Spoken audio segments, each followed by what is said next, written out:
அஸ்ஸலாமு அலைக்கும் வரஹ்மத்துல்லாஹி வபரகாத்து. பிஸ்மில்லாஹிர் ரஹ்மானிர் ரஹீம். அன்சாரிகள் என்றால் யார்?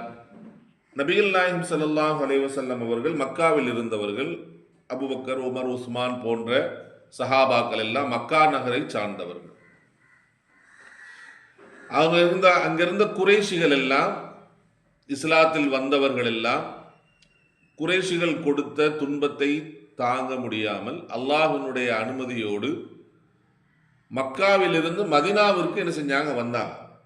எப்படி வந்தாங்க அப்படின்னா, இஸ்லாம் இங்க மக்காவுக்குள்ள பரவி கொண்டிருக்கின்ற நேரத்திலேயே இப்படி ஒரு முகமது என்ற நபி வந்திருக்கிறார் என்ற செய்தி கேட்டு அஸ்அத் இப்னு ஜுராரா அப்படிங்கிற ஒரு சஹாபி என்ன செய்யறாருன்னா, முதல்ல ஒரு 12 பேரை அழைச்சிட்டு ஹஜ்ஜுடைய காலத்துல வந்து நபியை சந்திச்சு என்ன செய்கிறாரு? இஸ்லாத்துல இணைகிறார். அவர்தான் முதலாக மதீனாவில் இஸ்லாத்தில் இணைந்தவர். அப்புறம் அதை வந்து அகபத்துல் ஊலா என்று சொல்வார்கள். சந்திச்சு இஸ்லாத்தை ஏற்றுக்கொண்டு அவர் திரும்பி போறார். திருப்பி என்ன செய்யறாரு? ஒரு 12 பேரை கூட்டு வர்றார். அடுத்த வருஷம் அவங்களை இஸ்லாத்தில் இணைத்து விட்டு என்ன செய்யறாரு? கூட முஸ்அப் இப்னு உமைர் என்று சொல்லக்கூடிய சஹாபியை எங்களுக்கு இஸ்லாத்தை சொல்லிக் கொடுப்பதற்காக இவரை அனுப்பி வையுங்கள் என்று என்ன செய்யறாங்க? அனுப்பி வச்சு கூட்டிட்டு போறாங்க. அவர்கள் சென்று இங்க இருக்கக்கூடிய எல்லா மக்களிடத்திலும் இஸ்லாத்தை பற்றி சொல்கிறார்கள்.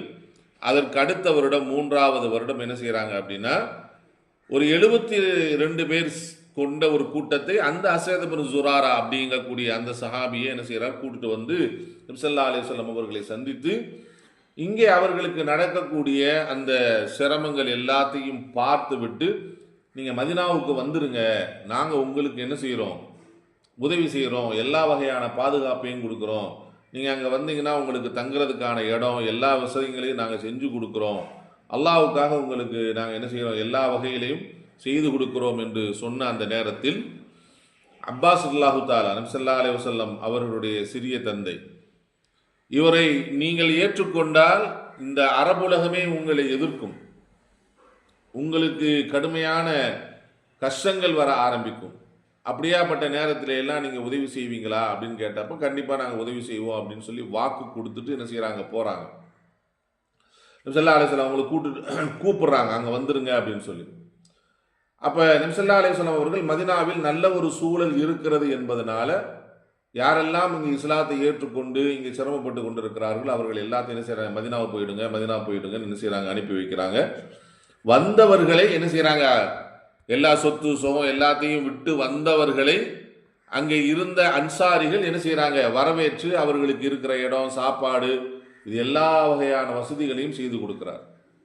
ஒரு நேரத்தில் நபி ஸல்லல்லாஹு அலைஹி வஸல்லம் அவர்களும் என்ன செய்யறாங்க? மக்காவிலிருந்து மதீனாவுக்கு ஹிஜ்ரத் பண்ணி வந்து விடுகிறார்கள். வந்ததற்கு பின்பாக நபி ஸல்லல்லாஹு அலைஹி வஸல்லம் என்ன செய்யறாங்கன்னா, இங்கிருந்து மக்காவிலிருந்து வந்த முஹாஜிரையும் மதீனாவில் இருந்த ஒரு சஹாபியும் சகோதரராக ஆக்குறாங்க. நீங்க இவருக்கு சகோதரர் அப்படின்னா என்ன அர்த்தம்? இவர் வீட்டில் போய் நீங்க இருந்துக்கணும். அவர் என்ன செஞ்சாரு? தனக்கு 2 வீடு இருந்துச்சுன்னா ஒரு வீடு அவருக்கு கொடுத்தார், 2 காடை இருந்துச்சுன்னா ஒரு காடை கொடுத்தார். அப்ப அதே மாதிரி ஒரே வீடு இருந்துச்சுன்னா 2 பேரும் சேர்ந்து தங்கிக்கிட்டாங்க. ஒரு காடு இருந்துச்சுன்னா உனக்கு பாதி எனக்கு பாதி, 2 பேரும் சேர்ந்து என்ன செய்வோம்? வேலை செய்வோம், கிடைக்கக்கூடிய லாபத்தை எடுத்துக்கொள்ளலாம் என்று சொத்தில் பாதி, இருக்கக்கூடிய எல்லா விஷயத்திலையும் பகுதி கொடுத்து அவர்களுக்கு ஆதரவு கொடுத்தார். அப்போ மக்காவிலிருந்து மதீனாவுக்கு வந்த முஹாஜிரீன்களுக்கு உதவி செய்ததுனால அவர்களுக்கு பேர் என்னது? அல் அன்சாரி, அன்சார்கள், உதவியாளர்கள், உதவி செய்தவர்கள் என்று. அப்ப நபிக்கு கொடுத்த அந்த வாக்கை நபி ஸல்லல்லாஹு அலைஹி வஸல்லம் அவர்கள் உயிரோடு இருக்கிற வரைக்கும் ஒரு சந்தர்ப்பத்தில் கூட அவர்கள் என்ன செய்யல? அதை விட்டு விலகி கொள்ளவே இல்லை. எல்லா நேரத்திலும் நபியோடு இருந்து நபி ஸல்லல்லாஹு அலைஹி வஸல்லம் அவர்களுக்கு என்ன பண்ணாங்க அப்படின்னா, எல்லா வகையான உதவிகளையும் என்ன செஞ்சாங்க? சஹாபாக்கள், அந்த அன்சாரிகள் செய்தார்கள். அப்ப அந்த அன்சாரிகளை பற்றித்தான், அப்ப அந்த அளவுக்கு இஸ்லாத்துக்கு அவ்வளவு முக்கியமான உதவிகளை செய்த அந்த மதீனா வாசிகளை அல்லாஹ்வும் அன்சாரிகள் என்று சொல்கிறார். நபி ஸல்லல்லாஹு அலைஹி வஸல்லம் அவர்கள் அன்சாரிகள் என்று சொல்கிறார். அன்சாரிகள்னா உதவி செய்தவர்கள், அல்லாஹ் ரசூலுக்காக என்ன செஞ்சாங்க? உதவி செய்தவர்கள் என்று சொல்றாங்க. அப்ப அந்த அன்சாரிகளை பற்றி தான் நபி ஸல்லல்லாஹு அலைஹி வஸல்லம் அவர்கள் இந்த ஹதீஸ்ல சொல்றாங்க, அல் அன்சாரு லா யுஹிப்புஹும் இல்லா முஃமின். அவர்களை அன்சாரிகளை யாருக்கு தான் பிடிக்கும் அப்படின்னா, யாருடைய உள்ளத்துல உண்மையிலே ஈமான் இருக்கிறதோ அவர்கள் என்ன செய்வாங்க, அன்சாரிகளை நேசிப்பார்கள். அப்ப எந்த அளவுக்கு இஸ்லாத்துக்காண்டி உதவி பண்ணியிருக்கிறாங்க அப்படின்னு அவங்க மேல என்ன செய்யும், இவங்களுக்கு பிரியம் வரும். யார் அவர்களை வெறுப்பார், யார் இஸ்லாத்திற்கு முரணாக இருக்கிறாரோ அந்த முனாஃபிக்கீன்கள் தான் அவர்களை வெறுப்பார். அன்சாரிகளை நேசிப்பதனால் நமக்கு என்ன கிடைக்கும், அல்லாஹ் நம்மளை நேசிப்பான். அன்சாரிகளை வெறுத்தால் அல்லாஹும் அவர்களை வெறுப்பான் என்று செய்கிறாங்க நபிகள் நாயகம் ஸல்லல்லாஹு அலைஹி வஸல்லம் அவர்கள்.